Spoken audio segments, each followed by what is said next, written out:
Okey bang, bagi helikopter RM50. Helikopter 50 dia. Ya, betul. Bismillah, kita buat sekarang ni. Helikopter 50. Oh dia. Ini cukup dia. Boleh cukup bang. Alright. Kuah campur bang. Kuah banjir ke tsunami? Banjir. Weh, tsunami. Tsunami dia. Kuah apa tu bang? Ni kuah kambing dia. Okey. Ni kuah lancang.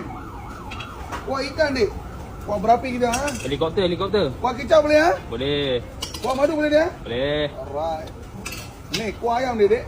Alright. Bismillah. So kita letak satu ayam bawang. Oh dia. Alright. So kita bagi kambing ha. Kambing satu boleh. Kambing chop. Dan kita bagi sotong gemuk. Oh dia. Sayur kita boleh pilih lah. Kita ada dua. Okey ha. Okey boleh. Cabai asyik boleh bang, cabai. Alright. Okey. Terima kasih ha. Ha boleh. Ni kita punya ayam goreng punya gebu ha. Ayam bawang. Ni bawang goreng. Oh, boleh. Sambal nyong kita ni ha.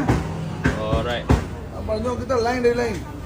So bismillah. RM50 bang. 50 dek. Kedai pernah kena dengan kari kepala ikan. So mesti dah kena try kari kepala ikan kan. Alright. Kita buat lepas customer order dia.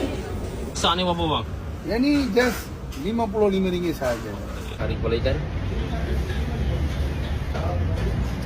Campur dia power. Ada best dia. Memang kena try dia punya kari kepala ikan. Kari pekat. Dia lembut. Fresh.